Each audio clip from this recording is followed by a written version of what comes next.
Bonjour Katia, donc bienvenue au Mans. Merci. Donc tu viens pour le festival Faites Lire. Comment t'as trouvé le Mans? Oh mais fantastique, moi je reviens quand vous voulez. Donc cette année est sorti le deuxième tome de La Machine. Quel est ton parcours pour être arrivé jusqu'à La Machine?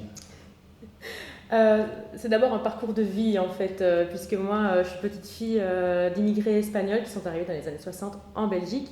Et donc j'ai été très nourrie d'histoire familiale de l'époque de l'Espagne, l'époque de la dictature et l'époque de la guerre civile. Donc c'est un récit que j'ai porté vraiment très longtemps. Je suis d'abord partie sur de la science fantasy, sur une trilogie plutôt young adulte. Je suis passée par un roman fantastique, gothique, unitaire, mais vraiment bien du fantastique pur et dur. Et puis en fait, quand est arrivée la question de sur quoi est-ce que je vais travailler ensuite, j'ai vraiment eu envie de me saisir de tout ce patrimoine familial que j'avais envie de mettre en forme dans un roman qui pourrait, donc, en l'occurrence deux finalement, qui pourrait emporter le lecteur dans mon Espagne fantasmée. Et du coup, c'est pas le premier roman que tu as écrit. Tu as écrit d'autres romans avant. C'était volontaire d'attendre, d'avoir un temps de maturité, de mûrissement du récit? Oui, je pense que j'ai souvent essayé d'écrire cette histoire familiale. Euh, je pense que les autres romans m'ont appris plein de choses. Et il a fallu attendre le moment où je pouvais accepter de faire un pas de côté par rapport à l'histoire, par rapport à, ça aurait pu être un roman de témoignage ou un roman historique, mais non, de faire un pas de côté pour comprendre ce que j'avais envie de faire. Et ce que j'avais envie de faire, c'était de mettre, comment dire, de vulgariser un peu la guerre d'Espagne et de surtout emporter le lecteur ou la lectrice dans une très grande empathie pour les personnages. Donc pour ça, il fallait que, je pense, je mature plein de techniques avant et plein de personnages, que je traverse mon imaginaire pour oser revenir à quelque chose de très personnel. Parce que tu as quand même un cursus scolaire, universitaire qui est lié au livre. Oui, tout à fait. J'ai fait un master en langue et littérature romane et puis un master en édition. Et puis j'ai travaillé dans l'édition plus numérique. J'ai travaillé au service des auteurs à la Maison des auteurs à Bruxelles. J'ai appris à décortiquer la langue, la littérature, finalement j'ai appris comment fabriquer un livre, puis j'ai pu avoir une période hyper intéressante où j'ai vu c'était quoi être un auteur, en fait une autrice, c'était quoi la réalité socio-économique, juridique des artistes. Et puis tout ça en parallèle avec le fait que je continue à écrire, mais un petit peu dans le secret parce que j'écrivais de la science fantasy. Et donc j'étais pas trop à l'aise de dire dans mon cursus en romane, où on étudiait la vraie littérature, que ce que j'écrivais. Et il a fallu qu'un éditeur me donne ma chance, qui sont les Impressions Nouvelles et Benoît Peters, qui s'est vraiment intéressé tellement à ma trilogie qu'ils ont décidé de la prendre, même si ce n'était pas leur ligne éditoriale. Et en fait, une chose en entraînant une autre, j'ai atterri aux séries télé, je suis aussi scénariste, donc clairement la construction dramaturgique, couplée à mon histoire familiale, c'était le bon moment pour écrire La Machine. D'accord. Et les deux romans, les deux parties du roman, puisqu'il y a deux tomes, je les ai trouvées radicalement différentes. La première partie, on a la construction, la naissance de cette guerre civile qui ne dit pas son nom au début. Dans le deuxième, on a un récit qui est plus intimiste autour des personnages. En tout cas, c'est l'impression que j'ai eue. Oui, je pense que le premier tome, je l'ai passé à, c'est ce que je dis toujours, à essayer de construire le monde dans lequel ça se passe, construire la compréhension qu'on va pouvoir avoir du conflit, mais surtout construire l'amour. C'est-à-dire construire l'amour que les personnages ont les uns pour les autres, construire la complexité de leurs liens qui du coup vont être remis en cause et complètement chahutés dans le tome 2. Et c'est vrai que les deux parties sont vraiment très assumées. J'avais déjà pitché au tout début à Jérôme Vincent, mon éditeur, ça commence comme les Schtroumpfs et ça finit comme 300. Et il m'avait dit surtout il ne faut pas pitcher comme ça, mais c'est ce que j'ai voulu faire, c'est-à-dire qu'on ait de l'attachement pour un endroit, pour les gens qui y habitent, pour ensuite être, comment dire, très très embarqués dans leur destin. On est en même temps dans la macro-histoire, le pays qui bascule avec une république qui est au bord de la rupture entre difficultés au niveau de la République et une volonté aussi du côté des royalistes de revenir. Donc très haut niveau, pays, les guerres entre les différentes entités. Et dans le même temps, une famille dans laquelle, au niveau du micro-système familial, se déchire aussi autour des mêmes thématiques. Voilà. Je pense que la famille est le lieu de la guerre civile qui fait probablement le plus mal, puisque ce sont des gens du même sang, mais qui vont finalement se tourner le dos, voire s'entretuer.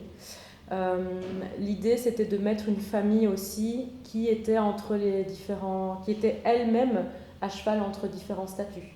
Puisque si je n'avais fait qu'une famille de la noblesse, de longue génération ou de l'aristocratie, peut-être qu'on aurait pu imaginer un autre type d'histoire, mais comme je voulais vraiment deux frères qui étaient très différents et qui allaient se retrouver sur deux camps, j'ai choisi de faire de la famille Cabayeul une famille qui vient juste d'être anoblie par le roi deux générations avant, mais qui vient de la terre en fait, avec ce questionnement, mais en fait dans ces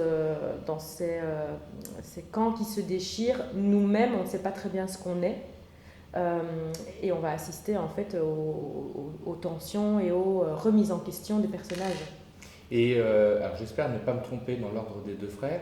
On en a un qui est Vian, qui est sous l'emprise de son grand-père et de son père, je ne dis pas de bêtises, qui du coup se retrouve plutôt du côté des royalistes, voilà.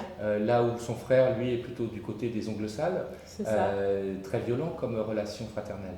Très violente, et pourtant avec une empathie l'un pour l'autre, un amour l'un pour l'autre très très fort. Ça veut pas dire qu'ils ne se détestent pas à certains moments, ça veut pas dire qu'ils ne se battent pas à certains moments, mais il y a un socle d'amour fraternel entre ces deux personnages qui ont eu, à un moment donné dans leur histoire familiale, ils n'ont eu que l'un pour l'autre.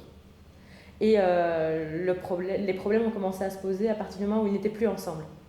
Et où chacun a dû faire avec ce qui le dépasse, notamment Vian, son caractère d'avoir envie de plaire, d'avoir envie de faire l'honneur de la famille, d'avoir envie d'être dans les petits papiers de son père et de son grand-père, qui pense sincèrement que c'est vraiment ce qui est bon pour lui, sans oser s'écouter au fond.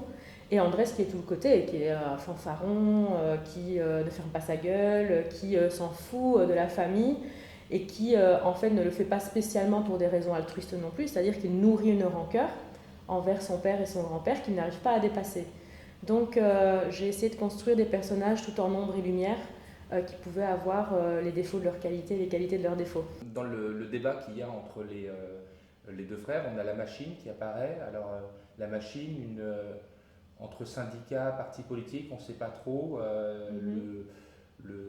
La révolte vient du monde ouvrier. Du monde ouvrier, des ongles sales.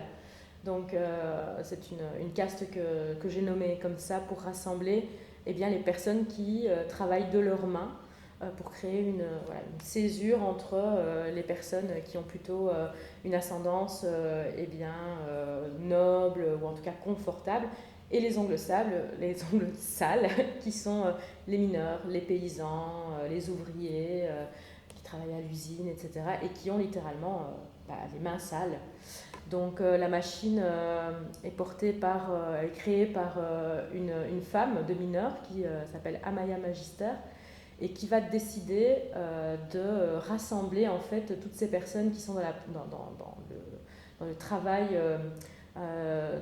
qui sont la force de travail du pays et qui sont les personnes qui reçoivent le moins de bénéfices au final, quoi. Donc elle va rassembler ces personnes pour créer ce parti qui fait vraiment de l'ombre au final aux autres partis conservateurs. Et ce qui est étonnant dans le personnage d'Andrés, c'est que finalement dans sa famille, une nouvelle bourgeoisie qui pourrait pencher d'un côté ou de l'autre, il n'est pas à sa place, il ne se sent pas à sa place, il se sent plus proche des ongles sales. Quand il est avec les ongles sales, il est rejeté aussi. J'ai eu, alors peut-être que je me trompe totalement, j'ai eu un peu le sentiment aussi d'un certain nombre de populations qui sont déplacées et qui finalement ne sont pas les bienvenues chez elles et ne sont pas les bienvenues ailleurs non plus. C'est ça, une catégorie de personnes qui sont trop ou pas assez où qu'elles soient. C'est vraiment soit au niveau socio-économique les transfuges de classe, Donc quelqu'un qui vient d'une classe plutôt populaire, qui va faire plutôt des études et puis qui va se retrouver en déphasage avec sa famille, ou dans l'autre sens aussi, hein, des personnes qui ont un niveau d'éducation familiale et qui choisissent des métiers plus proches de la matière, des mains, etc. Voilà. Mais aussi au niveau géographique, effectivement, pour les personnes exilées, on a pris avec soi une tranche du pays qu'on quitte, mais qu'on ne retrouvera jamais. Et voilà, le pays qu'on quitte, on l'a quitté, on ne sera plus jamais, on n'en fera jamais plus partie à 100%. Et de l'autre côté, dans le pays dans lequel on arrive, on est trop ceci ou trop cela. Et il faut plusieurs générations avant que les choses se passent. Je n'aime pas le mot, le côté hétérogène des choses, mais en tout cas se gomme, parce que où qu'on soit, d'où qu'on vienne, c'est ce qu'un personnage dit de la machine, l'exil va nous poursuivre sur plusieurs générations. Et dans le même temps, Andrés, quand on est attiré par son combat, on se dit c'est le bon, il est du côté des justes, finalement c'est pas aussi simple que ça. Mm-hmm. C'est pas aussi simple que ça parce qu'il y a les idéaux et puis il y a les hommes et les femmes, les êtres humains qui les portent. Et on reste humain, ça veut dire imparfait. Les idéaux ont leur théorie, mais dans la pratique c'est beaucoup plus compliqué que ça. Et donc j'ai trouvé qu'on découvrait plus cet aspect-là dans la deuxième partie de La Machine, Survivant, qui était... alors moi je ne l'ai pas trop apprécié dans le premier, je le trouvais trop marqué, trop suiveur, trop opposé. Et on découvre un personnage finalement très fragile. Très fragile, qui a perdu son pouvoir très jeune, suite à un traumatisme qu'il a préféré enfouir, et qui va le redécouvrir lorsque soudain, la chose la plus inattaquable est attaquée, c'est-à-dire le lien à son frère, plus qu'à sa famille, et que là il va devoir poser des actes. Comme un personnage dit, il n'est pas du côté de la machine, il est du côté de son frère.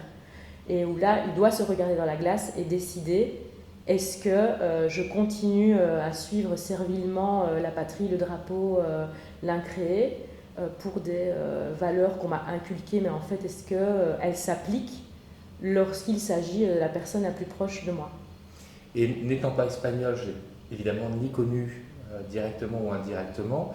La conclusion, sans spoiler évidemment la fin, la conclusion est que finalement personne n'y a gagné. C'était ce que je voulais faire. C'était que personne n'en sort indemne, que même en étant dans les petits papiers, parce que évidemment j'ai voulu... il y a eu une tendance de lecteur à me demander à ne pas suivre totalement l'histoire de la guerre d'Espagne jusqu'au bout et d'en faire une réelle uchronie. Mais moi c'était pas ce que je voulais raconter. C'était vraiment qu'aucun personnage ne peut être indemne avec tout ce qu'il a vécu, avec ce qu'il a sacrifié, soit pour collaborer, soit pour s'enfuir. Forcément, tout le monde va être touché, sur une génération, sur 2, sur 3, sur l'avenir. Et le choix de le faire dans un mode alternatif, puisque ça se passe à Panim, et que du coup, on est un peu... Est-ce que c'est une volonté de faire un pas de côté et de permettre à des personnes qui ont connu de façon directe ou indirecte l'histoire d'Espagne, ou à des personnes qui ne l'ont pas connue, de le voir sous un angle... plus discutable, en fait, en tout cas sur lequel on peut plus réfléchir et le dépassionner? Il y avait vraiment plusieurs vecteurs. Le premier, c'était de me libérer de l'histoire, parce qu'on ne traite pas de manière légère. Ça m'aurait demandé un vrai travail d'historienne et d'aller convoquer des personnes qui l'ont vécu, en discuter avec elles, etc. Je voulais me libérer de ça pour en faire vraiment un récit qui compile tous les récits que moi, on m'a racontés. Donc d'abord, c'était pour me libérer de la rigueur historique, pour en faire plus une métaphore. C'est pas pour rien que je choisis 2 frères, puisque la guerre civile, son synonyme, c'est guerre fratricide. J'ai pris 2 frères comme protagonistes pour cette raison.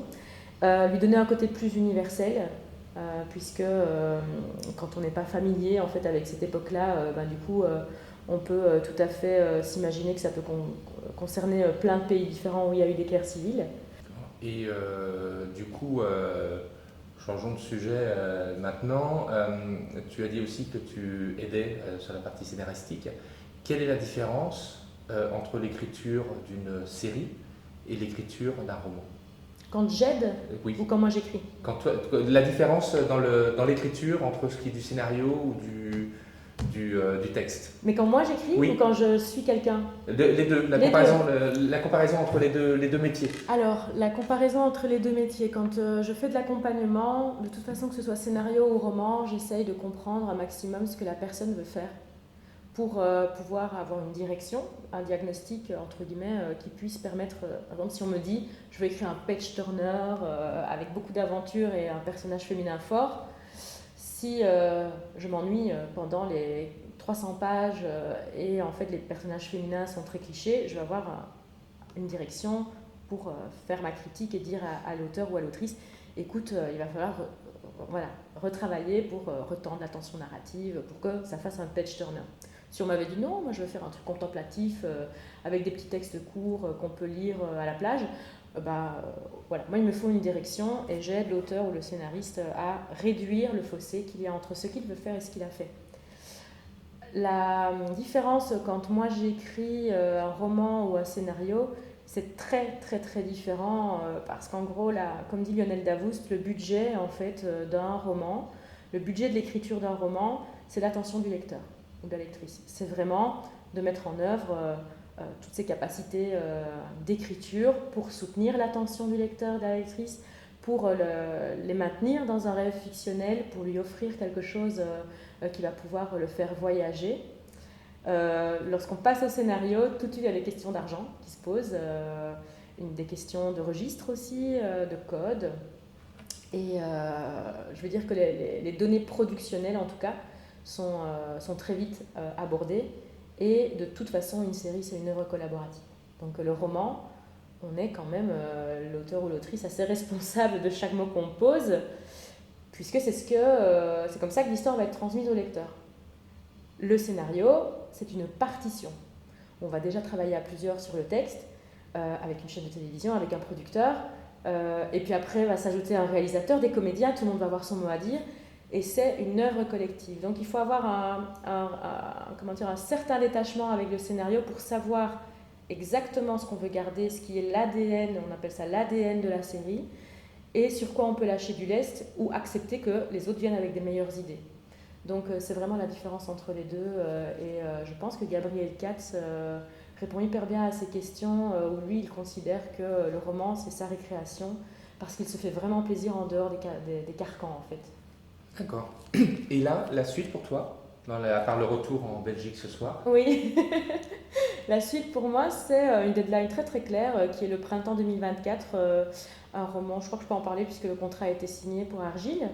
Un roman de plutôt science-fiction ou dystopie. Je vais vous emmener dans la dictature de la beauté, un thriller un peu psychologique dans une société pyramidale de vente de produits de luxe et de soins de luxe pour embellir les gens, qui a le slogan de devenir la meilleure version de vous-même, sans dire comment ils font.